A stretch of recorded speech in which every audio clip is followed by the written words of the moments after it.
Marunong naman akong sumayaw kung gusto ko. Siyempre, napaka-astig din ng mga ganitong bagay. Hindi lang talaga ako yung tipo ng tao na mahilig sa small talk, di ba? May kinalaman din kasi yan sa oras ng buhay natin.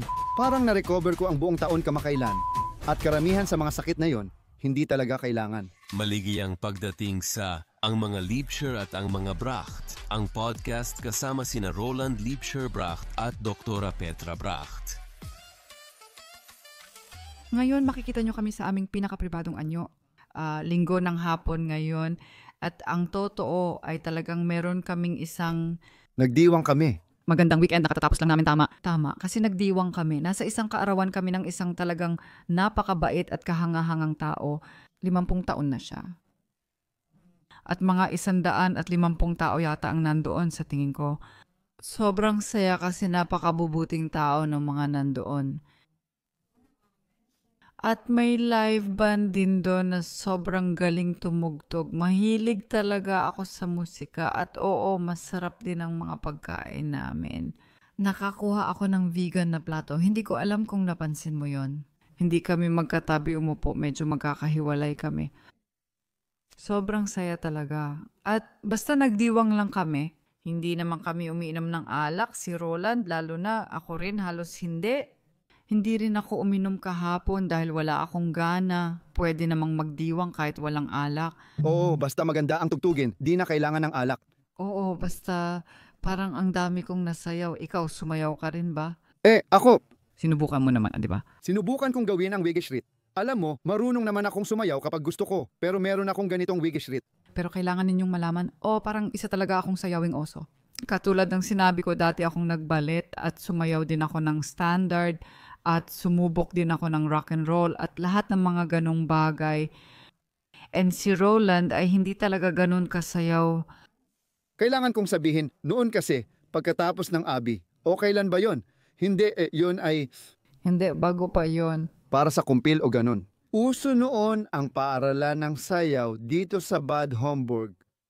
Para sa akin, masyadong matigas at paikot-ikot ang galawan doon. Hindi talaga trip ko. Pero may magaganda ring bagay doon. Tulad ni Mike mula sa video team na profesional sumayaw at mahusay talaga sila. Confirmation, Para sa akin, di ako masyado natuwa. Pero kailangan kong sabihin, kamakailan lang ay may napanood akong serye na may mga Amerikanong sayaw na panggrupo. Na may talagang astig na country music siguro yon ano. Nakakatawa talaga yon para sa akin. Ay naku, nagka-interest ka ba doon? Oo, nagustuhan ko yon. Sige, baka dapat nating tingnan kung saan ito inaalok. At kapag dumating na ang panahon na si Roland ay talagang sasama sa akin kahit saan at talagang sasayaw. Nagbigay ako sa iyo ng dance class bilang birthday gift noon. At ilang beses tayo punta doon? Todo talaga. Hindi ko na maalala yon. Hindi ko talaga maisip na magbubuk tayo ng dance class tapos hindi tayo pupunta. Sa tingin ko hindi ko rin naman talaga masyadong nagustuhan. Parang ang awkward lang din talaga. Medyo kakaiba siya. Wala talaga itong kinalaman sa mga modernong akademya ng sayaw na napuntahan din namin. Isa lang talaga itong sobrang tradisyonal na klase ng sayaw, oo. May kasamang sayawan at tsaa tuwing linggo at mga ganoon. Nakakahiya yun. Pero sige, ang gusto lang naming ikwento, nagparty lang kami at ang saya-saya talaga. Nakakilala kami ng maraming bagong tao. Sa tingin ko, halos wala akong kilala doon. Hindi, wala talaga akong kilala. Siyempre, maliban lang sa mga nag-imbita. Oo, pero bukod doon, wala akong kilala. Kapana-panabik. At ang mga ganitong bagay ay syempre laging sobrang saya kasi masaya rin talaga na minsan ay subukan mong lumawak pa ang iyong mga karanasan. Lalo na masaya talaga kapag nakakahanap ka ng magagandang paksa ng pag-uusap. Alam mo yun, parang ganun. Aha, ngayon pupunta na tayo sa... Kasi hindi talaga ako yung tipo ng tao na mahilig sa small talk Kasi yung small talk, alam mo, pwedeng maganda siya at parang patok siya sa ilang mga pagkakataon. Pero hindi talaga yon ang trip ko. Pakiramdam ko kasi parang nasasayang lang yung oras ko. Ako kasi yung tipo ng tao na gusto laging sulit ang oras, di ba? Pero kahapon, naging exciting kasi may nakilala akong sobrang bait na lalaki, si Michael.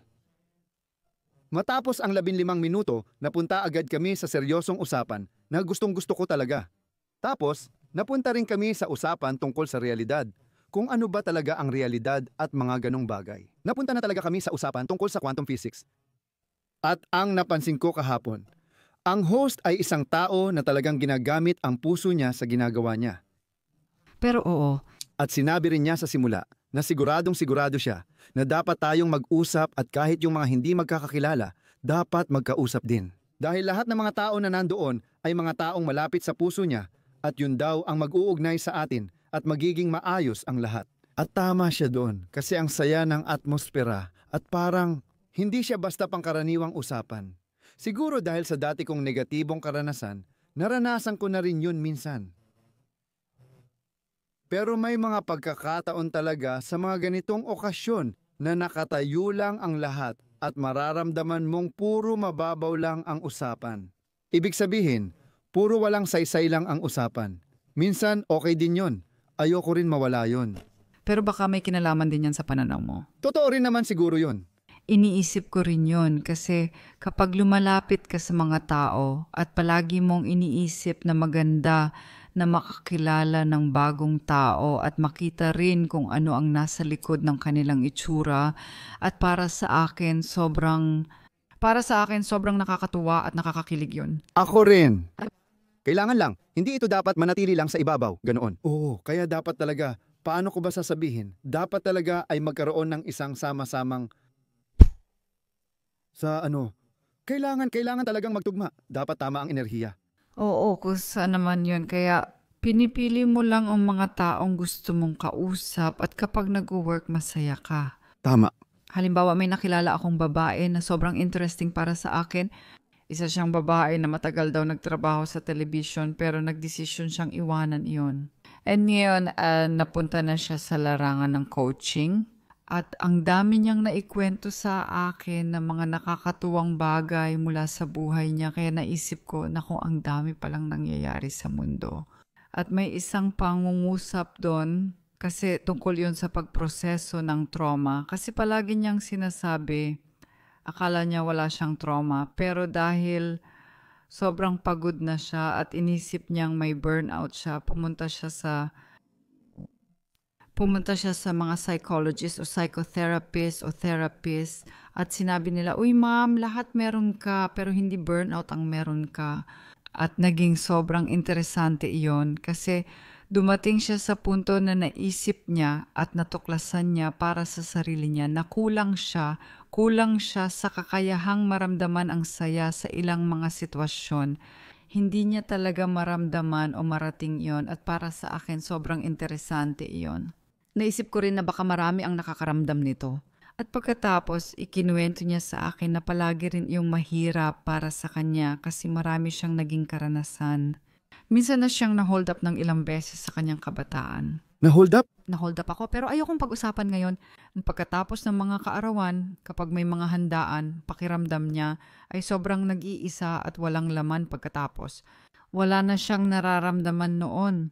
Pero natutunan niya kung paano muling maramdaman ang lahat. Nakaka-excite talaga yun para sa akin.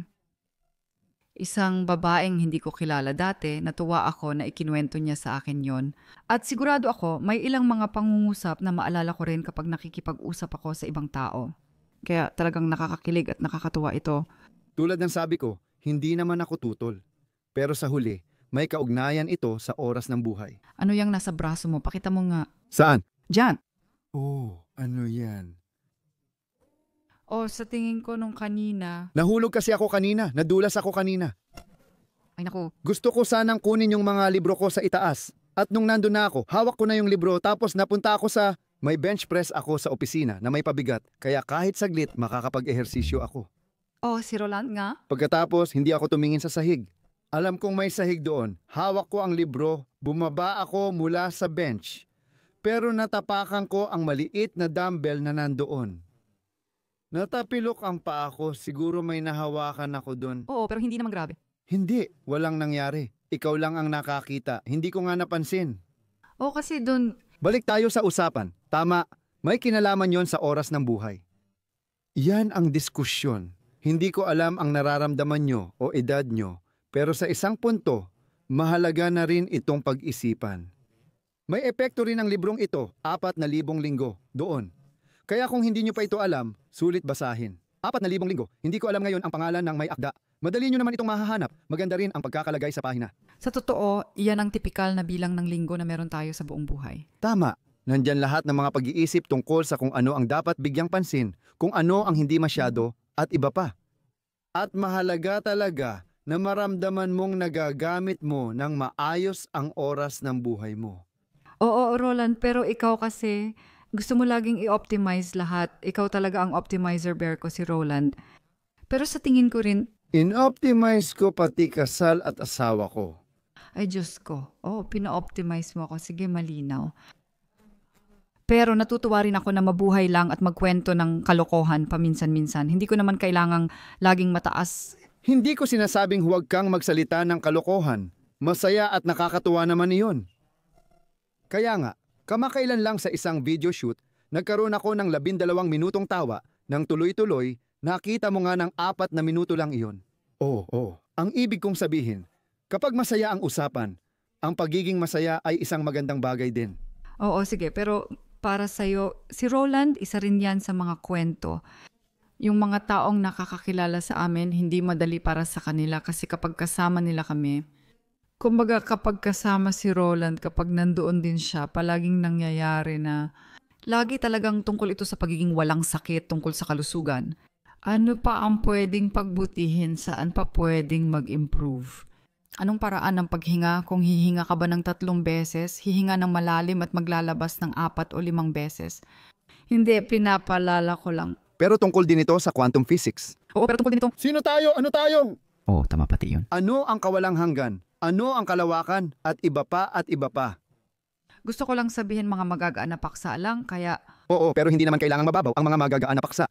hindi kasi pwede ring pag-usapan kung masyadong malaki ang mesa para sa kwartong ito at kung kailangan ba itong palitan minsan. Huwag mo na simulan yan. Gusto ko talaga ang mesa natin dito. Si Petra ang nag-ayos ng bahay at sinabi ko na gusto ko sana ako ang pumili ng mesa. Ginawa ko ito ayon sa sukat kaninang umaga at kasya dito ang 12 tao. Talagang ang ganda at ayaw talagang tumayo ng mga tao. Oo, lagi mo namang sinasabi niya. Pero dito rin talaga, nagkaroon na ng matitinding bangayan sa mesa na, nagkaroon tayo ng may init na diskusyon.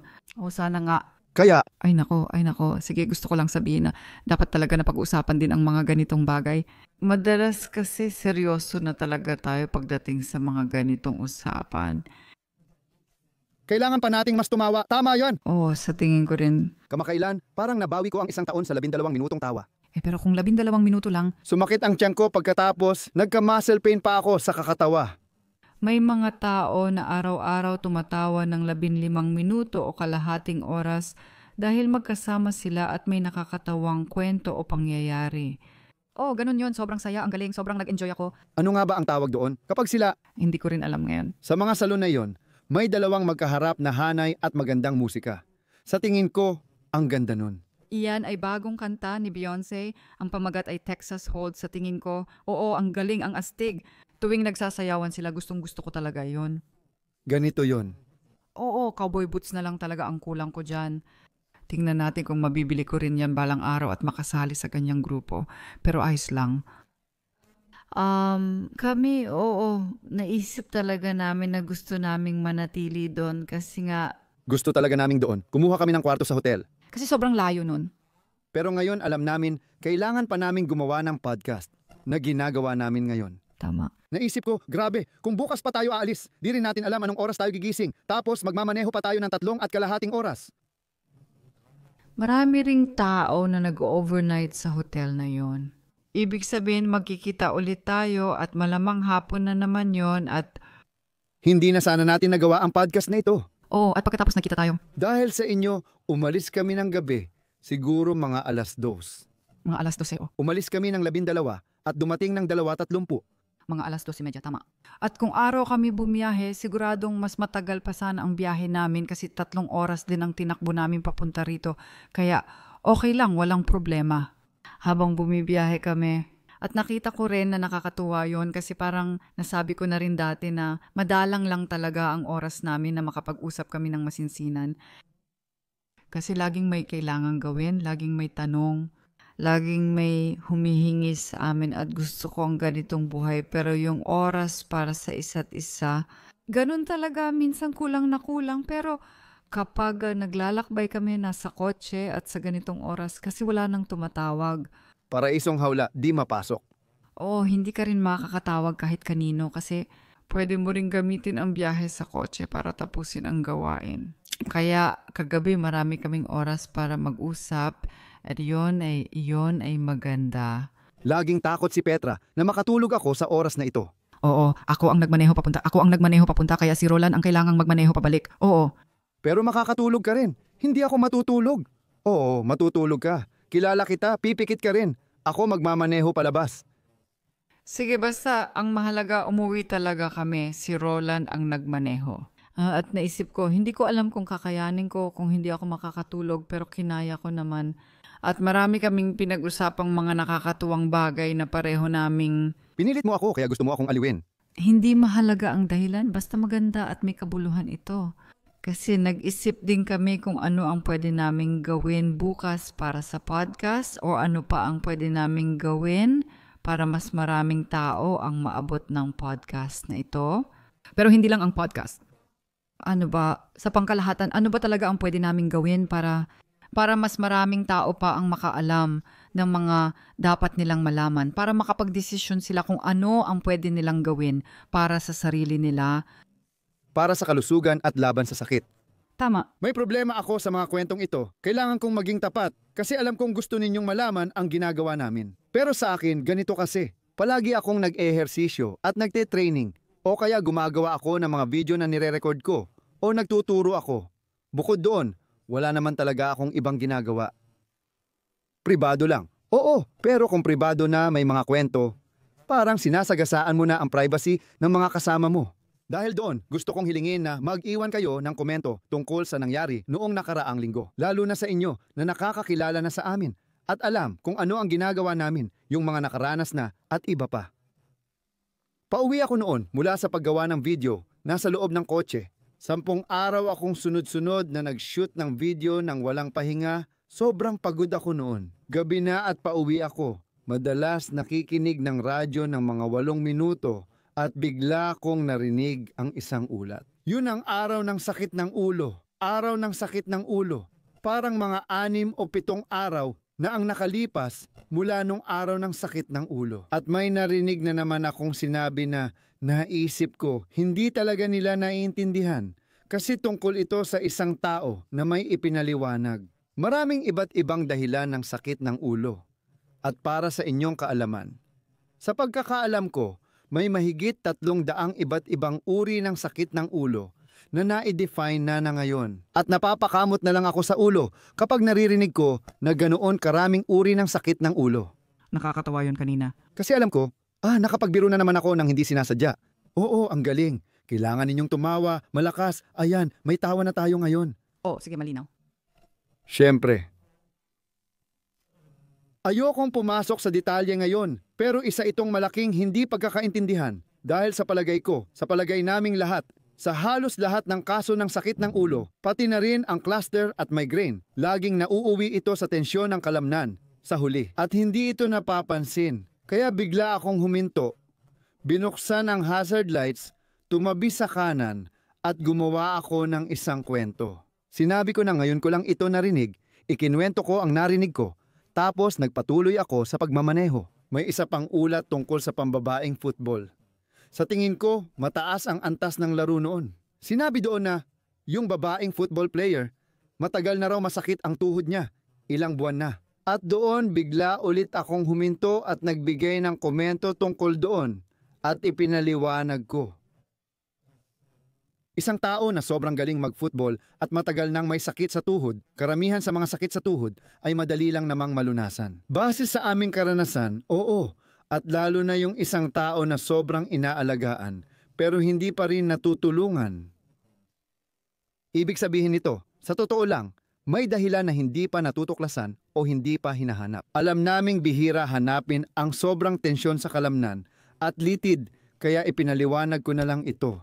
Sabi ko, kung may nakakakilala sa babaeng football player mula Frankfurt, parang galing Eintracht Frankfurt Women's Team, pakisabi naman. Subukan sana niyang alamin ang tungkol sa mga teknik namin. Baka gawin niya ang mga ehersisyo. Baka pumunta siya sa isa sa mga therapist namin. Baka matulungan namin siya. Doon ko naisip, sana nasabi ko, gusto ko marinig ang feedback ninyo. Lagi namang may mga paksa sa radyo at ako na lang ang nagpoproseso nito sa sarili ko. Oo, iniisip ko, bakit hindi ninyo ito maintindihan? Pakiusap, bigyang pansin ito. Pwede ring itong gawin. At dahil palagi kong naririnig, 30 taon na itong nangyayari, halos walang nagbabago. Halos walang nagbabago. Sa loob ng 30 taon, tuwing huling bahagi ng tag-init, bawat taon, tuwing huling bahagi ng tag-init, may lumalabas na malaking artikulo tungkol sa likod sa lahat ng malalaking magasin. At ngayon, sinusubaybayan ko na talaga ito ng 30 taon. At sinasabi ko sa inyo, halos pareho lang ang nilalaman ng sinasabi nila. Kamakailan, may mga kritikal na artikulo na nagsasabing sobra na raw ang operasyon natin. Yun lang ang pinagkaiba. Bukod doon, wala namang bago sa Wild West, parang ganun. Oo, medyo corny yata yung sinabi ko. Wild West, ano nga ba ang ibig kong sabihin doon? Hindi ko rin alam. Ang ibig kong sabihin sa lugar ng kawalang alam, kumbaga. Talagang tinatawag ko itong ganun. At ang ideya ko ay siguro araw-araw. 2 o 3 bagay na pwede mo ring hanapin o piliin tungkol sa sakit. O kaya, ang paksa ko ay sakit, kalusugan at nutrisyon. Paksa mo ay galaw at sakit. Paggalaw ang sayo, nutrisyon at mga sakit. At naisip ko, gusto ko talagang gawin yon. Mabilis at biglaan lang ang mga kwentong ito, gaya ng pagkakatanggap ko ng impormasyon at pagkakakwento nito. Basta mag-ambag lang ako, basta may masabi lang ako tungkol doon. Kultura ng debate. Basta may maidagdag lang sa debate, parang patex. At kapag sinabi nila na, hindi, mas gusto ko ng tableta o hindi, magpapa-opera na lang ako, ayos lang naman yon, lihitimo naman yon. Bawat tao nagdedesisyon para sa sarili, pero kulang sa kaalaman. At palagi kong nararamdaman na nakakatakot kapag may mga tao na buwan, taon, o minsan dekada ng bitbit ang kanilang mga problema, na hindi naman palaging, pero madalas ay maaaring masolusyunan ng paraan namin. Bigyan natin sila ng pagkakataong mabuhay dahil limitado ang oras natin dito. Napag-usapan na natin ito kanina. Limitado ang oras natin sa mundo at bawat segundo, bawat oras, bawat araw na ginugol sa sakit ay isang araw na limitado ang buhay. Nauubos ang enerhiya. Hindi ka na makapag-concentrate. Hindi ka na makatawa, palagi ka na lang abala sa sakit. At karamihan sa mga sakit na yan ay hindi naman talaga kailangan. At hindi lang yan basta kasabihan. Para sa mga hindi pa nakakakilala sa amin, sige, subukan nyo mismo. Karamihan sa mga sakit na yan ay madali lang naman tanggalin. Pero para sa karamihan ng tao, parang imposibleng mangyari yon. Iniisip nila, milyon-milyong propesor ang nagsasaliksik dito. Tapos ganun lang kadali. Oo. Grabe, alam mo ba? Oo, ganun lang kasimple. Dapat pala kahapon pa lang doon sa babae na bumalik pa sa atin sa huli, dapat gumawa tayo ng kwento kasama siya. Oo. Kasi dapat imbitahan natin siya. Oo, kasi hindi talaga ako mahilig sa mga story kasi kailangan mong tutukan lagi yung cellphone. Hindi, astig ang cellphone. Oo, ikaw ang nagsabi niyan, hindi ako, hindi ko trip yan. Kailangan mo pang magkwento ng ginagawa mo. Ang hirap nito para sa akin, pakiramdam ko ang daming ginagawa ng iba pero gusto ko Gumagawa na naman ako ng video, pang ilang ulit na. Gusto ko sanang magsabi pa ng iba. Gusto ko sanang sabihin na sana nakagawa tayo ng napakagandang video kahapon at dahil hindi natin yun nagawa, ibig sabihin isang napakagandang kwento. Gusto kong ikwento ang kwento. Sobrang nakaka-excite para sa akin yun. Habang paalis kami, may lumapit na babae at sabi niya, ang galing ng ginagawa ninyo. At saka, ang gagaling ninyo talaga, ituloy ninyo lang, huwag kayong magpapaapekto at kung ano-ano pa. Tapos sinabi niya, alam nyo ba, 6 na linggo na ang nakalipas mula nang magkaroon ako ng matinding pananakit ng likod.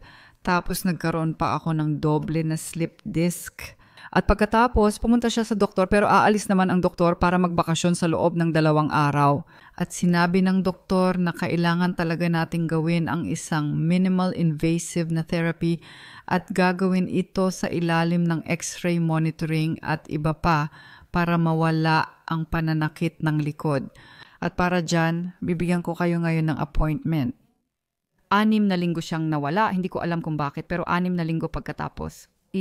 At tinanggap din siya ng babae at pagkatapos ay sinabi niya sa amin, kailangan ko kayong sabihan ng isang bagay. Kasi ginawa ko yung ehersisyo at unti-unti akong gumaling. At ngayon wala na akong nararamdaman. At tatuwang ako sa Lunes at sasabihin ko, hindi ko na itutuloy ang appointment na ito. Una sa lahat, siya ay isang matalinong babae. Sinabi niya, gaano nga ba ito kakaiba kung may bigla akong slip disc na may ganitong mga reklamo? Magbabakasyon ng doktor at hindi niya ako i-refer. At sinasabi niya, kailangan mong pumunta sa iba para mawala ang sakit. Kasi kung hindi, mananatili na lang yan magpakailanman. Hindi. Sinabi niya, bumalik ka sa 6 na linggo, bibigyan kita ng appointment. Nakakatawa raw iyon para sa kanya. Pwede mo nang buuin ang sarili mong opinyon tungkol doon. At pagkatapos sinabi niya, oo at wala na akong natira. At tatawag ako sa Lunes at kakansilahin ko ang appointment na iyon. At para sa akin, sobrang saya ko ulit doon. Kasi kahit na minimal invasive lang ang procedure, sa bawat invasive na procedure sa katawan, lagi namang pwedeng may mangyari, di ba? Hindi lang basta kung ano-ano ito. At hindi naman ito basta-basta lang. At napakaganda ng kwento na yon. Pwede nating gawing kwento yon. Oo. Kaya ang tanong ngayon ay simple lang. Gusto nyo ba anong klaseng mga kwento ang gusto nyong marinig tungkol sa amin? Kung ngayon ba? Nagkaroon ba ako ng matinding tawa o hindi? Gumamit ba ako ng lilang eyeshadow or ng orange na lipstick o gusto nyo ba talaga ng medyo mas makabuluhang bagay? Alam ko, Sa tingin ko, kailangan talagang kombinasyon. Kasi ganun tayo. Siyempre, ayoko talagang gawin yon kung masyadong personal. Kasi may sarili rin tayong pribadong buhay. Pero ngayon, kung paano natin ginagawa to at hinahaluan ng mga paksang may kinalaman sa ating parang ito na ang layunin ng buhay para sa amin, para sa akin. Ito talaga ang layunin ng buhay ko. Dahil ipinangako ko sa sarili ko na balang araw, kapag wala na ako dito, malalaman ng buong mundo na may ganitong mga ehersisyo. ang buong mundo. Mayroon talaga akong ganitong imahinasyon. Kaya sinasabi ko, Pero alam mo ba, sa tingin ko hindi mo pa talaga alam yon. Sa channel ko rin, parang meron na ring channel sa iba't ibang wika. sige. Sabihin mo nga sa'yo, ilang wika na ba meron sa channel mo? Sa tingin ko 12. At kapag gusto kong tumawa, ano nga ba ang ibig sabihin ng tumawa? Hindi tumawa. Parang pinagtatawanan, no? Kapag gusto kong maaliw, gawin na lang natin ganun. Gusto mong pagtawanan ng sarili mo. Pinagmamasdan ko ang sarili ko kapag nagsasalita ako ng Arabic at Indian. Sino? O, kasama ba siya? Chino, hindi ako sigurado ngayon. Pero sa tingin ko, kasama rin yata. Hindi ko talaga alam ng eksakto. Pero Hapones, sa tingin ko, kasama. Kahit mag-isa kang nagsasalita ng Pranses, Mapapatawa ka na talaga. Kasi alam ni Petra na konti lang talaga ang alam kong Pranses. Petit peu lang. Pero wala nang iba. Nakasulat na kami ng 25 libro. Sa tingin ko, iyon na ang ika-25. Sa tingin ko, 24 pa lang. Pero may 3 pa tayong ginagawa ngayon, di ba? 3 pa ang ilalabas. Kaya halos 30 na. Pero ayaw naman naming magyabang. Ipinagmamalaki namin yon dahil bunga ng pagsusumikap. Pero may 30 libro na ngayon ang kumakalat na lahat ay naglalaman ng mga impormasyong ito. At marami sa mga ito ay naisali na rin sa Pranses, Italiano, Chino at maging sa Tseko. Kumbaga, ayon din sa gusto ng mga publisher. So, iyon ang mga libro. Pangalawa, hindi na ako nagbibigay ng mga talumpati o hindi na katulad ng dati. May dahilan din yan. Kung interesado kayo, may malinaw na dahilan yan. Nagkaroon ako yung pinakamaraming dumalo sa talumpati ko. Sa tingin ko, mga 700 tao yon. At ang saya, ang ganda ng atmosphere, sobrang saya ng lahat. Pero nasa biyahe ako, kailangan kong makauwi ng 3:30 ng madaling araw at kung ano-ano pa. Tapos sinabi ni Raul, ang panganay naming anak na siya ring namamahala sa lahat, sinabi niya, Papa, mas mainam na mag-focus tayo sa pagpapakilala ng mga video dahil nakakatawa lang yung 700 tao na yan.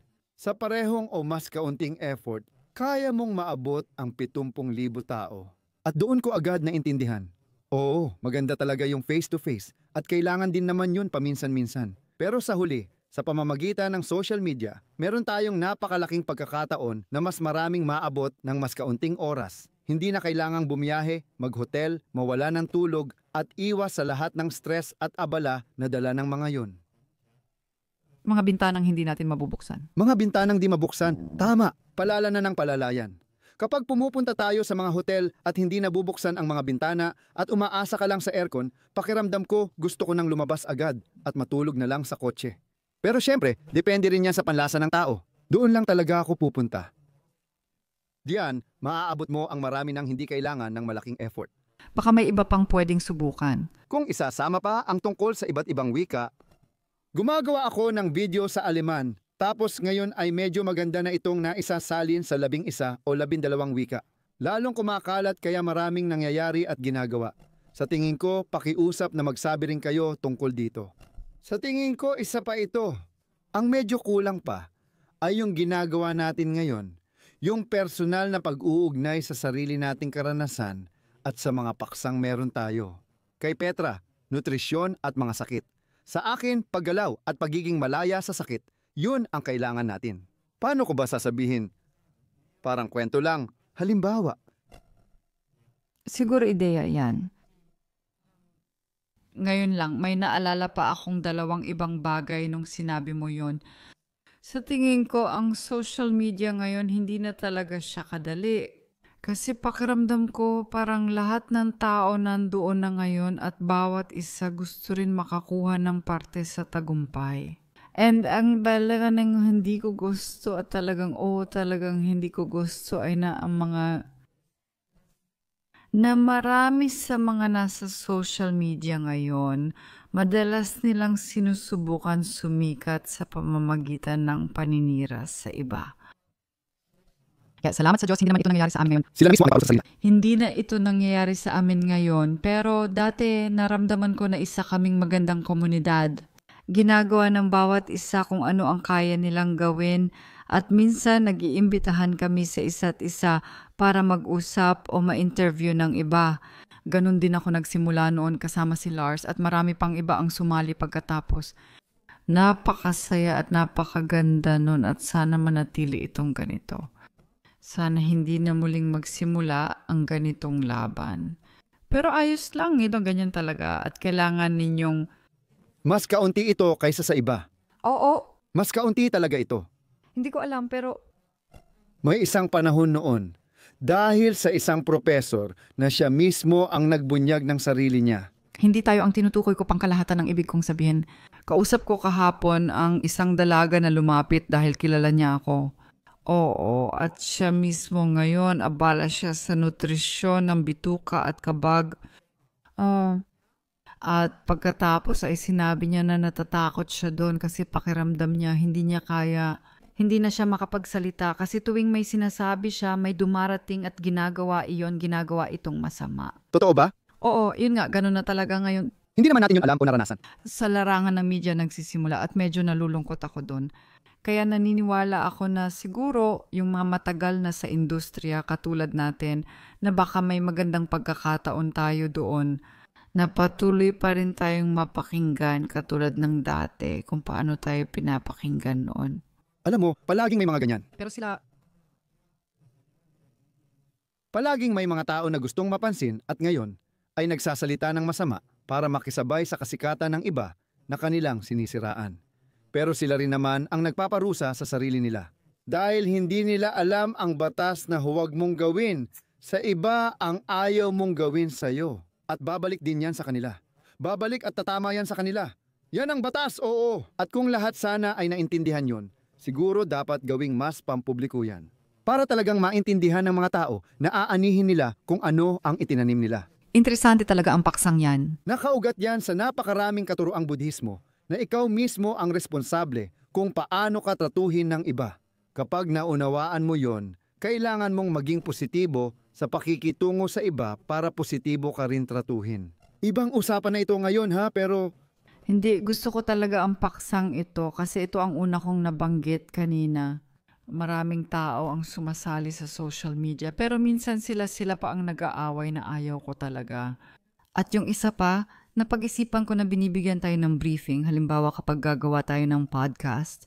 Kailangan ninyong laging tandaan na dapat may mapulot ang nakikinig at nanonood. Kanina ko pa iniisip ano ang makukuha niya sa usapan natin. Siguro makikita niya kahit paano kung paano tayo magtrabaho. sabihin o isulat nyo sa amin yan. Pero nahanap ko rin itong nakakatuwa kasi lalo na nung sinabi mo na may 2 bagay. Sinimulan natin sa paniniwala na dapat madali lang ang pagdiriwang bahagi ng buhay ang kasiyahan at hindi laging seryoso. Dahil ang daming magagandang bagay dito sa mundo at alam din natin ang kabilang panig. Pero pati ang magaganda na baka mas sinusubukan nating makita ngayon lalo na sa mga panahong hindi ganun kadali. Yan ang isa, kaya kasama rin ang pagdiriwang. At naisip ko lang yung isa pa habang kinukwento mo yon. Hindi mo dapat gawin ang isang bagay na ayaw mong maranasan mo rin. Para sa akin, napakahalaga niyan. At iyan, At yan ang gusto kong isa rin itong aral na maari ninyong dalhin na ang dapat ninyong malaman ay ang mga ginagawa ninyo ay palaging may tugon o epekto depende sa iba't ibang sitwasyon. Kaya kung gusto mong maging maayos ang kalagayan mo, dapat maging mabuti ka rin sa iba at sa sarili mo. Pero naniniwala ako na mas kaya mo pa itong ipaliwanag ng mas maganda kaysa sa akin. oo, tama yan. Pero sa huli, ang mahalaga rin. Ganon din kasimple para sa akin. Oo, sa huli. Karanasan sa buhay ito at marami ring ganyan. Yung may maganda ring pananaw, alam din nila yon. Ito ay katotohanan ng kamalayan. Ang maranasan ang sarili ay basta maramdaman. Siguro sa panahon na hindi maganda ang pakikitungo sa iyo ng ibang tao, isipin mo rin, hindi ko rin ba nagawa yon sa iba noon? Kapag nagawa mong magtayo ng mga tulay na yan, unti-unti mong mauunawaan sa paglipas ng mga taon at dekada na yung mga sinasabi sa mga filosofiya o relihiyon na karamihan ay may magandang pinakapuso bukod sa kung anuman ang naging interpretasyon ng iba ay talagang makakatulong sa paghubog ng buhay. Pero ibang usapan na yon. Para sa akin, nakakatuwa pa rin ito at maliit na bagay na pwede mong dalhin. Pero kung interesado kayo sa paksang ito, sabihin nyo lang para pwede nating pag-usapan ito ng mas mahaba. Pwede pa tayong maging mas pribado. Oo, pero balik tayo. Kasi iyon na ang biyahe. Bumalik na kami. Ako rin, hindi ko nga dapat sabihin ng malakas. Di ba? Kagabi talaga, napansin ko. Sa isang punto, na-realize ko, naku, tama si Petra, napapapikit na talaga ako. Sobrang lakas ng ulan na halos bawat 200-300 metro may aquaplaning. Kaya mabagal talaga takbo namin at lalong nakakainip dahil mas mahirap maghintay kapag mabagal ang biyahe. At doon ko napansin, ay sandali lang, nawala ako. Siyempre hindi ko sinabi yon sa asawa ko, basta lumiko na lang ako sa susunod na gasolinahan. Bakit ka lumiliko? Oo, kasi inantok na ako. Gusto ko na umuwi, pero sige. Oo, may ginawa ako. Sasabihin ko na lang. Pwede mo itong sabihin. Hindi talaga consistent iyon. Wala akong sinabi, wala talaga akong nasabi tungkol doon. Karaniwan hindi ko mapigilan ang sarili kong magsalita, pero ngayon, gusto ko lang na makauwi tayo ng maayos at naintindihan ko rin naman. Napansin ko, 1 oras na lang ang biyahe. Nakapagpahinga ka ba talaga? Ayos na ayos! Ayos na ayos! At may ginawa ako, simula pa. Diyos ko, gaano nakatagal? Grabe. Maraming taon na. 8, 9 na taon na siguro, kung hindi man higit pa, na hindi na ako uminom ng kape na may caffeine. Pero ngayong gabi, lumabas ako at bumili ng doble espresso kasi ayokong makatulog. At yang mga artipisyal na inumin na yan, yung matatamis na soft drinks, masyadong maraming chemical para sa akin. Mas gusto ko pa ang matinong kape, tapos magdagdag pa ng chocolate bar para magkaroon ng konting asukal sa utak. At hindi pa nga ako nakaramdam ng konsensya kasi gusto ko lang talaga ligtas at maayos kaming nakauwi ng asawa kong si Petra. At nagawa naman namin iyon. Naisip ko rin, magkakape ka ngayon, matagal ka nang hindi nagkakape. Ngayon magkakape ka para manatiling gising. Nakakatawa talaga yun. Paano ka makakatulog mamaya? Pero hindi naman naging problema. Nahiga ako ng 3:00 at agad nakatulog. Hanggang ngayon, linggo pa rin. Nakabawi kami ng tulog ngayon, Diyos ko. Oo, nakabawi kami ng tulog hanggang 10:30. Hanggang 10:30. Kaya naman namin nagawa ang biyahe. At nagkwentuhan lang kami ng nagkwentuhan at sobrang saya talaga. At dahil doon, nagkaroon kami ng magandang linggo at ginawa namin ang podcast na ito sa isang kakaibang paraan at sa isang kakaibang estilo. And excited ako malaman kung ano ang masasabi ninyo at kung may nakuha pa rin kayong aral dito. Siyempre, interesado rin kami doon. May gusto ka pa bang idagdag? Oo, hinihikayat ko kayong kunin ang oportunidad na ito ngayon. Ano ang inaasahan ninyo sa ganitong podcast? Gaano ito dapat pribado? At ano ang papel nito sa mga sakit? Ang lagi kong tinatanong sa sarili ko, na minsan ay nauulit din, lalo na sa mga palaging nakikinig sa atin. Interesante pa rin ba ito dahil iba't ibang aspeto ang tinatalakay o parang paulit-ulit na lang ito at medyo nakakasawa na? Ayaw naming mangyari yon kahit kailan. Pakibigay naman ng ilang tips kung ano ang dapat asahan. Diyos ko, ang dami nating pwedeng pag-usapan. Di ba? Wala tayong 100 taon para gawin yon. Pero gusto naming pag-usapan yung mga bagay na talagang interesado kayo at yung mga nagbibigay sa inyo ng motibasyon para sumali. Siguro dahil nagtatanong ka at sinabi mong, ano pa bang gusto kong sabihin?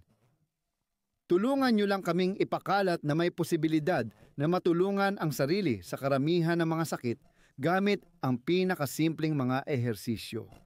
Oo, at sa tingin ko meron akong... Ikwento, mga magulang, lalo na ngayong mabilis na dumarating ang Pasko.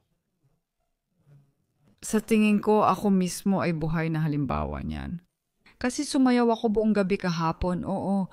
Wala talaga akong naramdaman kahit na 4 na linggo pa lang mula nang magkaroon ako ng matinding pinsala nung nadapa ako noon. Kailangan mo sigurong ipaliwanag ng kaunti, sandali lang, para sa mga hindi nakakaalam. Oo, hindi ko napansin ang isang hagdan at ako ay... Isang baitang lang ng hagdan, hindi buong hagdan. Tama, isang baitang ng hagdan, tama ka. At talaga namang sobrang... Natawa na naman tayo.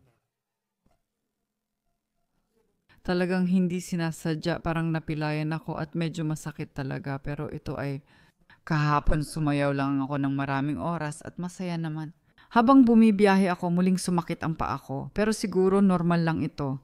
Pero nung nakatulog ako agad-agad, tapos paggising ko, wala na akong naramdaman.